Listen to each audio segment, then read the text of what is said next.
அனைவருக்கும் வணக்கம். நம்மளுடைய சேனலில் யூஜி டிஆர்பி ஃபிசிக்ஸ்க்கு இம்பார்ட்டன்ட் கொஷின் வந்து நம்ம டிஸ்கஸ் பண்ண போகிறோம் யூனிட் வைஸு. ஸோ இந்த வீடியோவில் யூனிட் 1க்கு மெக்கானிக்ஸ்க்கான இம்பார்ட்டன்ட் மல்டிபிள் சாய்ஸ் கொஷின் தான் நம்ம டிஸ்கஸ் பண்ண போகிறோம். ஓகே, ஸோ நம்மளுடைய first question, if the mass of an object is doubled, so mass வந்து என்ன சொல்கிறாங்க அப்படின்னு பார்த்தீங்கன்னா டபுளாக இருந்துச்சு அப்படின்னா, ஸோ ஃபோர்ஸ் அப்ளை பண்ணக்கூடிய, அதாவது அந்த ஆப்ஜெக்ட் மேலே அப்ளை பண்ணக்கூடிய ஃபோர்ஸோட வேல்யூ வந்து நமக்கு வந்து சேமாக இருந்துச்சு அப்படின்னா ஆக்சலேஷன் என்னவா இருக்கும் அப்படின்னு கொஸ்டின் கேட்குறாங்க. So F is equals to ma.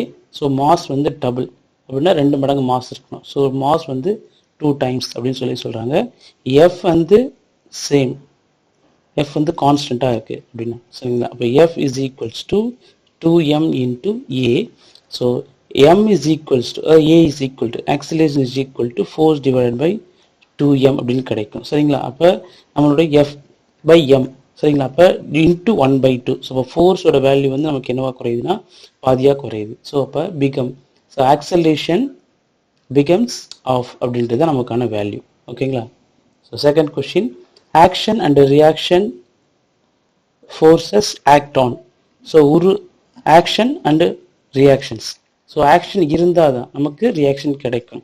So suppose ஒரு ஆப்ஜெக்ட் மேலே நம்ம ஃபோர்ஸ் கொடுத்தா தான் அந்த ஆப்ஜெக்ட் வந்து நமக்கு ஆப்போசிட் ஃபோர்ஸை வந்து நமக்கு ஜென்ரேட் பண்ணும். ஸோ இது ஆக்ஷன் அப்படின்னும் இது ரியாக்ஷன் அப்படின்னு இருக்கும் சரிங்களா. அப்போ என்ன சொல்கிறாங்க பார்த்தீங்கன்னா ஒரே டைரக்ஷனில் இருக்குமா அப்படின்றது தான் கொஸ்டின் சரிங்களா. ஸோ நம்மளை பொறுத்த வரைக்கும் பார்த்திங்கன்னா ஒரு டைரக்ஷனில் இருக்காது. அதே மாதிரி வந்து பார்த்திங்கன்னா சில ஆப்ஜெக்டில் ஒரு டைரக்ஷன்லேயும் இருக்கும். ஸோ ஆக்ஷனும் ரியாக்ஷனும். ஸோ இங்கே அதே மாதிரி என்ன கொடுத்துருக்காங்க பார்த்தீங்கன்னா சேம் பாடி சேம் பாயிண்ட்டு சேம் டைரக்ஷன் கொடுத்துருக்காங்க. இங்கே வந்து பார்த்திங்கன்னா டிஃப்ரெண்ட் பாடிஸ் அப்படின்னு கொடுத்துருக்காங்க. ஸோ ஆக்ஷன் கொடுக்கறது ஒரு ஆப்ஜெக்ட்டு, ரியாக்ஷன் பண்ணுறது ஒரு ஆப்ஜெக்ட். ஸோ அதனால் எப்போவுமே டிஃப்ரெண்ட் பாடிஸில் தான் நமக்கு வந்து ஆக்ஷன் ரியாக்ஷன் வந்து ஜென்ரேட் ஆகும். Option D. Third one, a force of 10 Newton act on body of mass 2 kg. The acceleration produced is, சரிங்களா. அப்போ நமக்கு ஃபோர்ஸோட வேல்யூ என்ன கொடுத்துருக்காங்க பார்த்தீங்கன்னா 10 நியூட்டன் அப்படின்னும் மாஸோட வேல்யூ வந்து பார்த்தீங்கன்னா 2 kg கொடுத்துருக்காங்க. ஸோ நமக்கு ஆக்சிலேஷனோட வேல்யூ என்ன அப்படின்னு கேட்டிருக்காங்க சரிங்களா. So formula F is equals to m into a, acceleration is equals to force divided by mass அப்படின்னு சொல்லி எழுதுவோம். ஓகேங்களா. So acceleration is equals to ஃபோர்ஸோட வேல்யூ 10 நியூட்டன். ஓகேங்களா. ஸோ இங்கே மாஸோட வேல்யூ வந்து பார்த்தீங்கன்னா 2 kg. ஸோ டிவைட் பண்ணால் 5 அப்படின்னு கிடைக்கும். ஸோ யூனிட் பொறுத்த வரைக்கும் ஆக்சலேஷனுக்கு மீட்டர் பை செகண்ட் ஸ்கொயர் அப்படின்னு கிடைக்கும். ஸோ இதுக்கான ஆப்ஷன் வந்து பி தான், 5 metre per second square. Fourth question, impulse is equal to the change in. So impulse பொறுத்த வரைக்கும் எதை சேஞ்ச் பண்ணுது அப்படின்னு கேட்குறாங்க. ஸோ இம்பல்ஸ் பொறுத்த வரைக்கும் மொமெண்டம், எனர்ஜி, வெலாசிட்டி. ஸோ இங்கே ஃபோர்ஸ் F into T அப்படின்னு எழுதுவோம். ஸோ அதே மாதிரி வெலாசிட்டி அதில் வராது, எனர்ஜி அதில் வராது. ஸோ இம்பல்ஸ் பொறுத்த வரைக்கும் மொமெண்டம் தான் சரிங்களா. ஸோ F into T அப்படின்னு எழுதுவோம். சேஞ்ச் இன் மொமெண்டம் தான் நமக்கு கிடைக்கும் அப்படிங்களா. Impulse is equal to, impulse வந்து எதுக்கு ஈக்குவலாக இருக்கணும்னா நமக்கு வந்து மொமெண்டத்துக்கு வந்து ஈக்குவலாக இருக்கும்னு சொல்லுவோம். Fifth one, airbags in car reduces injury during accident because they. So airbags வந்து காரில் ஆக்சிடென்ட் ஆகும்போது ஓப்பன் ஆகும். ஸோ அதனுடைய ஒர்க் என்ன அப்படின்னு கேட்குறாங்க சரிங்களா.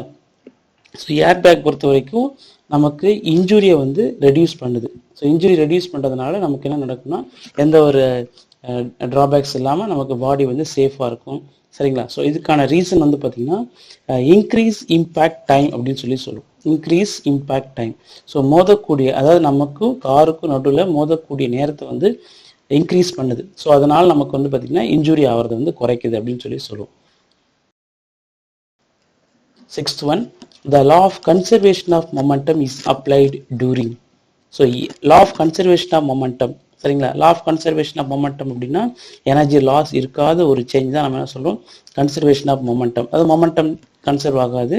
ஸோ ஒரு கொலிஷனுக்கு முன்னாடி கொலிஷனுக்கு பின்னாடி வந்து பார்த்திங்கன்னா மொமெண்டம் வந்து கன்சர்வேஷன் ஆகும்னு சொல்லுவோம். ஓகேங்களா. ஸோ இது வந்து பார்த்திங்கன்னா impact of bodies. So impact of பாடிஸில் தான் நமக்கு வந்து பார்த்திங்கன்னா லா ஆஃப் கன்சர்வேஷன் வந்து நடக்கும். So uniform motion, circular motion, oscillation இதெல்லாம் வந்து இருக்காது சரிங்களா. ஸோ இப்போ 6th ஒன்னுக்கு வந்து பார்த்திங்கன்னா ஆப்ஷன் ஏ தான், impact of bodies. In a perfect elastic impact, perfect elastic impact the coefficient of restitution அப்படின்னு கொடுத்துருப்பாங்க. சரிங்களா, இது வந்து ஒரு ஸ்டேட்மெண்ட் மாதிரி இருக்கும். ஸோ கொலிஷனுக்கு முன்னாடி அதனுடைய செப்பரேஷன் வெலாசிட்டியும், கொலிஷனுக்கு அப்புறமா செப்பரேஷன் வெலாசிட்டி, கொலிஷனுக்கு முன்னாடி வந்து பார்த்தீங்கன்னா அப்ரோச்சிங் வெலாசிட்டி அப்படின்னு சொல்லி ரெண்டு டேர்ம் சொல்லுவோம். ஸோ இது ரெண்டுத்துக்கு உள்ள velocity difference, approaching velocity difference, இங்கே வந்து செப்பரேஷன் வெலாசிட்டி டிஃப்ரென்ஸ் சொல்லுவோம். ஸோ இதில் ஈயோட வேல்யூ வந்து எது அப்படின்னு கேட்டிருக்காங்க. சரிங்களா, ஸோ இங்கே நம்ம எடுத்துருக்கு வந்து பார்த்தீங்கன்னா perfect elastic collision. So perfect elastic collision அப்படின்னா நமக்கு எப்பவுமே எப்படி இருக்கும் பார்த்தீங்கன்னா 1 அப்படின்னு சொல்லி கிடைக்கும். ஓகேங்களா. In oblique impact, the velocity of spheres. So oblique impact அப்படின்னா இம்பேக்ட் கிரியேட் பண்ணுறதே ஆப்ளிக் ஷேப்பில் தான் இருக்கும். ஸோ அதனால் என்ன சொல்கிறாங்க அப்படின்னு பார்த்தீங்கன்னா, so along line impact only, so perpendicular to the line impact at an angle to the line impact. சரிங்களா, ஸோ நமக்கு ஒரு பர்டிகுலர் ஆங்கிள், அதாவது நமக்கு லைன் இம்பேக்டில் ஒரு பர்டிகுலர் ஆங்கிள் வந்தால் மட்டும்தான் நமக்கு என்ன நடக்குன்னு பார்த்தீங்கன்னா நம்மளுடைய இம்பேக்ட், ஆப்ளிக் இம்பேக்ட் வந்து ஜென்ரேட் ஆகும். ஸோ அப்போ 8th ஒன்னுக்கு வந்து பார்த்தீங்கன்னா C answer at an angle to the line of impact. Line இம்பேக்ட்டுக்கு ஒரு பர்டிகுலர் ஆங்கிளில் வந்து பார்த்தீங்கன்னா நமக்கு வந்து அந்த ஆப்ஜெக்டோட வெலாசிட்டிஸ் இருக்குன்னு கொடுத்துருக்கோம்.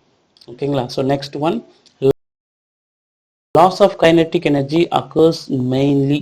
ஸோ எதில் கைனெட்டிக் எனர்ஜி லாஸ் இருக்கும் அப்படின்னு கேட்குறாங்க. சரிங்களா, மொத்தமாக ரெண்டு இது கொடுத்துருப்பாங்க, எலாஸ்டிக் இன்எலாஸ்டிக் கொடுத்துருப்பாங்க. ஸோ இதில் வந்து எலாஸ்டிக் பொறுத்த வரைக்கும் எனர்ஜி லாஸ் இருக்காது, இன்எலாஸ்டிக் பொறுத்த வரைக்கும் எனர்ஜி லாஸ் இருக்கும். சரிங்களா, அப்போ அதிலே சொல்லிட்டோம். ஸோ இன்எலாஸ்டிக் கொலிஷனில் தான் அல்லது இன்எலாஸ்டிக் இம்பேக்ட் தான் வந்து பார்த்தீங்கன்னா எனர்ஜி லாஸ் இருக்கும். ஸோ கைனெட்டிக் எனர்ஜி நிறைய லாஸ் ஆகும்னு சொல்லி கொடுத்துருப்பாங்க. ஓகேங்களா. So next one, the loss of kinetic energy during impact is converted mainly. So energy வந்து என்னென்னவா கன்வெர்ட் ஆகுன்னு பார்த்தீங்கன்னா ஹீட்டு, சவுண்டு அண்ட் டிஃபார்மேஷன் எனர்ஜின்னு கொடுத்துருப்பாங்க. ஸோ இதெல்லாம் நமக்கு வந்து பார்த்தீங்கன்னா கைனெட்டிக் எனர்ஜியோட லாஸஸ் அப்படின்னு கொடுத்துருப்போம். பொட்டன்ஷியல் எனர்ஜி மட்டும் இருக்காது, லைட் எனர்ஜி இருக்காது, மேக்னெட்டிக் எனர்ஜி இருக்காது. ஓகேங்களா. ஸோ இதில் வந்து பார்த்தீங்கன்னா இந்த லைட் எனர்ஜி வரும். லைட் எனர்ஜி வந்து பார்த்தீங்கன்னா ஒரு ஆப்ஜெக்ட் இன்னொரு ஆப்ஜெக்ட் மோதும் போது பார்த்தீங்கன்னா நமக்கு வந்து ஸ்பார்க்கிங் கிரியேட் ஆகிற மாதிரி இருக்கும். ஸோ அதனால் இது தனியாக கொடுத்துருக்காங்க, பட் இதில் கொண்டு வரக்கூடாது. ஸோ கரெக்டான ஆன்சர் வந்து ஆப்ஷன் ஏ தான், ஹீட்டு, சவுண்டு அண்ட் டிஃபார்மேஷன் எனர்ஜின்னு கொடுத்துருப்பாங்க. டிஃபார்மேஷன் எனர்ஜினா வேறு அதர் ஃபார்ம்ஸ். ஓகேங்களா. ஸோ லைட் எனர்ஜி கொண்டு வருவாங்க, பட் இங்கே வந்து செப்பரேட் பண்ணி கொடுத்துருக்காங்க. ஆக்சுவலாக நம்ம கரெக்டான ஆன்சர் வந்து இங்கே தான். இந்த இடத்துல லைட் எனர்ஜின்னு கொடுத்தாலும் நம்ம என்ன பண்ணணும், கரெக்டாக நீங்கள் வந்து யூஸ் பண்ணிக்கோங்க. ஓகேங்களா. So thank you. நம்மளோட சேனல் சப்ஸ்கிரைப் பண்ணுங்கள்.